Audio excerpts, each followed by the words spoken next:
सरना धर्म कोड की बात नहीं करके अब आदिवासी धर्म कोड की बात कर रहे हैं। तो ये डुअल पॉलिसी जो खेल रहे हैं, ये हम लोगों को बात समझ में आ रही है कि केवल भाजपा गवर्नमेंट हो या जेएमएम या कांग्रेस की सरकार हो, सरना कोड ये लोग देना नहीं चाहते हैं और जनता को उलझाना चाहते हैं। ना नौ मन राधा होगी ना ये इस तरह का जो बातें हैं। और जैसा कि हम लोग देख रहे हैं ये अभी वर्तमान में फरवरी में 2025 में जो हमारा सिरा सीता नाले पूजा स्थल जो होता है, हम लोग गुरुवार को करते हैं। पूरे पूर्वजों के ही द्वारा ये मान्यता है कि गुरुवार को हमारी पूजा होती है और उसमें भी सरकार के तरफ से अगर देखा जाए तो इसमें माननीय मुख्यमंत्री जी का उसमें बहुत गलती नहीं है। इसमें मैं कहूँगा कि माननीय चमरा इंडिया जी का बड़ा गलती है और वो मुख्यमंत्री को भी दिग्भ्रमित करके एक तरह से कहिए सरकार को बदनाम करा दिए। और जैसा कि जो बसंत पंचमी के दिन पूजा की बात कहेगी, जिस दिन पूरे राज्य में सरस्वती पूजा होती है और हम लोग प्रत्येक गुरुवार को वहाँ प्रत्येक वर्ष हमारे पूर्वजों के द्वारा गुरुवार को विशेष दिन माना गया है। उसके पीछे बहुत दर्शन है, तो मैं लंबे विस्तार में नहीं जाना चाहता हूँ। लेकिन सरकार को शुरू से हम लोग देख रहे हैं कि सरकार हम लोग जिस चीज़ों की जो मांग कर रहे हैं, सरकार यहाँ पर उसको तोड़ना चाहती है। ये हम लोग जो देख रहे हैं। तो और सरकार में जो लोग भी हैं, यहाँ ये सरकार किसके लिए, झारखंड किसके लिए बना है? झारखंड मांग ही की गई थी कि आदिवासियों के लिए। शुरुआती दौर में अगर देखा जाए कि यहाँ के मूलवासी हम लोग जब आंदोलन करते थे, हम लोग आदिवासी छात्रावास में रहते थे, आंदोलन के लिए हम लोग जाते थे। लोग कहते थे कि अरे आदिवासी को राज मिल जाएगा, सभी लोगों को यहाँ से खदेड़ दिया जाएगा। कुछ लोग तो कहते थे कि हम लोग को तो चाय पत्ती की तरह चूस के निकाल दिया जाएगा। तो हम लोग कहते थे अरे नहीं भाई, जब पहले आप साथ में तो अभी भी साथ में रहेंगे, आदिवासी नहीं निकालेगा। आज झारखंड मिल गया, देख लीजिए ना, यहाँ पी पैसा लागू हो रहा है, ग्राम सभा की कोई शक्तियाँ नहीं दी जा रही, लोगों को कोर्ट जाना पड़ रहा है, सभी तरफ आंदोलन हो रहा है कि पी पैसा लागू किया जाए और आदिवासियों को अधिकार दिया जाए। मुझे ये समझ में नहीं आ रहा है कि यहाँ इस राज्य में हो क्या रहा है। आदिवासी मुख्यमंत्री, आदिवासी राष्ट्रपति, जिला परिषद में सभी जगह पर आदिवासियों को अध्यक्ष बनाया गया है। हमारे रिजर्वेशन तो 5th शेड्यूल एरिया में जो भी हमारे लिए 13-3 काम में हमको गाँव व्यवस्था चलाना है, तो इन सारी चीज़ों को इग्नोर किया गया। और इसमें मेरा मानना है कि हमारी कहें या हमारे जितने भी आदिवासी लीडर हैं, सभी लोगों की गलती के कारण आज आदिवासी हाशिए पर हैं। जो भी हमारे लिए 5th शेड्यूल में 5वीं अनुसूची में और हमारे लिए जो भारत के संविधान में जो अधिकार दिया गया है, गाँव घर के लोग बस सीधा यही मानते हैं कि हमारे पाढ़ा पारंपरिक स्वशासन व्यवस्था, हमारा रूढ़ी प्रथा, हमारे जो कस्टमरी लॉ है। और मैंने देखा है कि गाँव के अखड़ा में लोग, चाहे जात प्रजात कोई भी जात के लोग, चाहे हिंदू हो मुस्लिम, सभी लोगों का फैसला अखड़ा में होता था। ये मैं लगभग 30-40 साल से मैं देखा हूँ। पति पत्नी का झगड़ा हो वो थाना नहीं जाता था, भाई भाई का झगड़ा वो भी थाना नहीं जाता था। अगर कोई केस चला भी गया तो थानेदार ये बात को जानते थे कि ये शेड्यूल एरिया है और इनका फैसला अखड़ा या पाढ़ा में होता है। तो लोग सीधा कहते थे कि भाई आप अपने गांव में जाओ, वहीं पर आपका तो पारंपरिक स्वशासन व्यवस्था आपका है, आप वहाँ चले जाए। और इस तरह से हम लोग कई गाँव में मीटिंग बैठक भी करते थे। लेकिन जैसे जैसे हमारे लोग पढ़ते चले गए और अब ऐसा सिचुएशन आ गया है कि पहले मुस्लिम इस्लाम धर्म मानने वाले, चाहे हिंदू धर्म, किसी के साथ कोई भी बात हो अखड़ा में ही फैसला किया जाता था। तो ये शेड्यूल एरिया की जो मान्यता थी 5वीं अनुसूची के, जो आज हम पेशा कानून के तौर पर जो 24 दिसंबर 1996 को लागू किया जाता है और कहा गया कि अगर 3 साल के अंदर में कोई सरकार कानून इसके लिए नहीं बनाते, राज्य में लागू नहीं करते, स्वतः ये केंद्रीय कानून लागू होगा। लोग अभी मांग करते हैं कि पेशा कानून लागू करो, रूढ़ी प्रथा कानून लागू करो। हमारा रूढ़ी प्रथा तो जब भारत देश आज़ाद हुआ, भारत देश का कानून बना, तब से हमारा पूर्वजों का कस्टमरी लॉ, हमारे लिए जो व्यवस्था है रूढ़ी प्रथा कानून लागू है। लेकिन आज हम ही लोग नहीं मान रहे हैं, कोई हमारा पढ़ा लिखा वर्ग नहीं मान रहा है, जिसके कारण से आज ये दुर्दशा हम लोगों की है। सरकार में विधायक को लगने लगा अगर ग्राम सभा में शक्तियां अगर दी जाएगी तो हम लोग क्या करेंगे।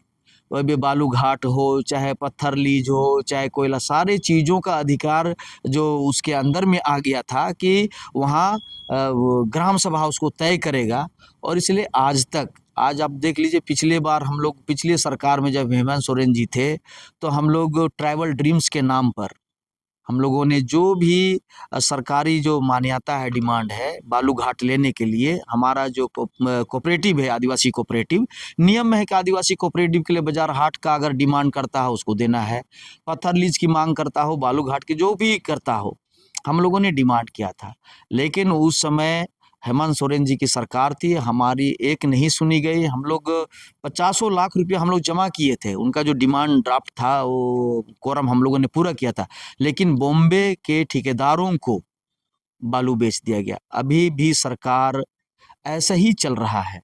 यहाँ मंत्री भी मुख्यमंत्री से मिलने के लिए डरता है, विधायक भी डरता है। मैं हेमंत सोरेन के पहले जो रघुवर जी की सरकार थी उसमें भी मैंने देखा था कि विधायक हो, मंत्री हो, रघुवर जी से मिलने के लिए डरते थे।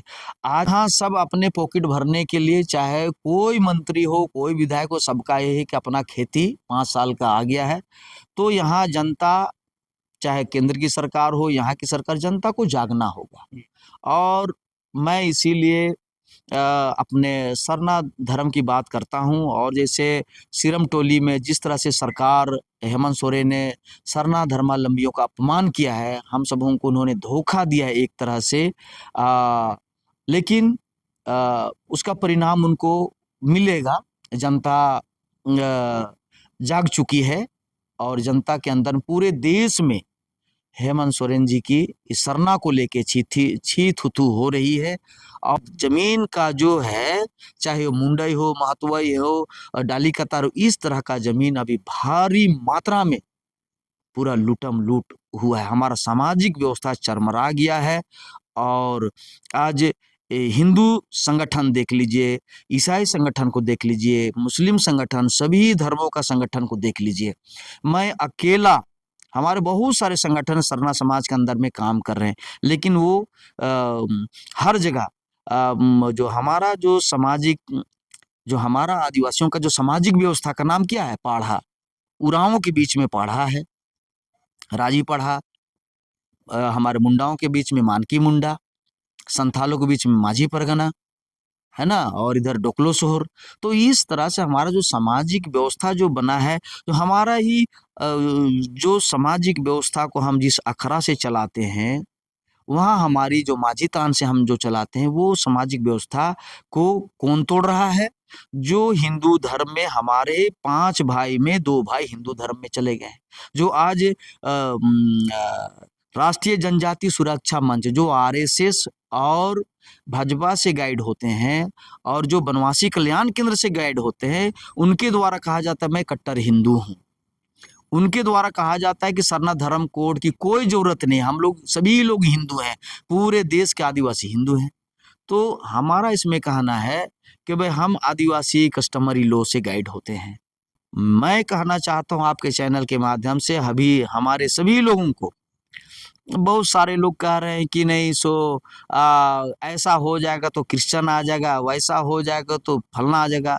हमारा जो रूढ़ी प्रथा, हमारा जो कस्टमरी लॉ है, सभी जो आदिवासी अनुसूचित जनजाति में जो दूसरे धर्म में, हिंदू, मुस्लिम, सिख, ईसाई, जैन, बौद्ध, किसी धर्म में नहीं है, उनके लिए ये मांग की जा रही है सरना धर्म कोड। माननीय मुख्यमंत्री हेमंत सोरेन जी तो मन बना लिए हैं कि सरना को उजाड़ देना है अब, और इसलिए बयान दे रहे हैं।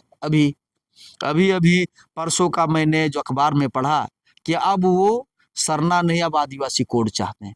तो ये हम लोग जान गए हैं कि ना हमें सिरा सीता में गुरुवार को छुट्टी या हमको पहचान मिलने वाला नहीं है, और ना सरना धर्म कोड ये लोग देने वाले हैं, ना आदिवासी कोड तो हमें नहीं लेना है, क्योंकि हमारे महान पूर्वजों ने, स्वर्गीय कार्तिक बाबा ने कहा कि यदि आदिवासियों को जिंदा रहना है तो उनको अपनी सभ्यता, अपनी संस्कृति, अपनी परंपरा और अपनी मातृभाषा और अपना आदि सरना धर्म को जिंदा रखना होगा। इस तरह से माननीय मुख्यमंत्री एक नया शगुफा, एक नया लड़ाई, कल तक तो यही कहते थे भाई अपने प्रवक्ताओं के द्वारा कि जातीय जनगणना में सरना धर्म कोड नहीं होगा, लागू नहीं होगा तो हम जातीय जनगणना नहीं होने देंगे। अब आदिवासी कोड की बात कर रहे हैं तो हम लोगों को पता हो गया है कि केंद्र सरकार हमें हिंदू बनाना चाहती है। जो 60% हमारे लोग हिंदू ही धर्म मानते हैं पूरे देश में, अगर देखा जाए आंकड़ा, तो हमारे 18 से 20 करोड़ हमारा जनसंख्या है। 18 से 20 करोड़ जो प्रकृति उपासक लोग हैं, जो प्रकृति का मतलब ही है सरना। बहुत सारे, जैसे अभी हम कहते हैं कि जब यहाँ अंग्रेजी शासन आया तो अंग्रेजों के साथ में यहाँ पादरी लोग आए और तब से ईसाई धर्म का प्रचार हुआ। और ईसाई धर्म का प्रचार होने के बाद में आप देख लीजिए वो कहाँ से कहाँ वो लोग निकल गए। लेकिन यहाँ इस भारत देश में आर्यों का आगमन होता है, मुगलों का आगमन होता है और अंग्रेजों का भी आगमन, माने आक्रांताओं के द्वारा आदिवासी इस भारतवर्ष में हमारे साथ कैसा अत्याचार अभी तक हो रहा है। तो जो लोग रूढ़ी और प्रथा को अभी भी मान रहे हैं वो हिंदू के प्रभाव में आज भी वो लोग नहीं है, क्रिश्चियन के प्रभाव में भी नहीं है, इस्लाम के भी प्रभाव में हम लोग बचाते हुए सिंधु घाटी से होते करते आज हम लोग इस झारखंड के धरती में और विभिन्न प्रदेशों में भी हम लोग आज विद्यमान हैं। उन्हीं के लिए सरना धर्म कोड चाहिए और इसलिए आपके चैनल के माध्यम से मैं कहना चाहता हूं कि अब धर्म कोड के मामले पर धार्मिक पहचान को लेके, क्योंकि बड़े कड़े शब्दों में मैं माननीय मुख्यमंत्री हेमंत सोरेन जी को मैं कहना चाहता हूं कि वो तो मोहन भागवत जी के काम, प्रधानमंत्री नरेंद्र मोदी जी का काम, गृह मंत्री अमित शाह जी का काम, यहाँ आरएसएस के एजेंट बन के माननीय मुख्यमंत्री जी कर रहे हैं।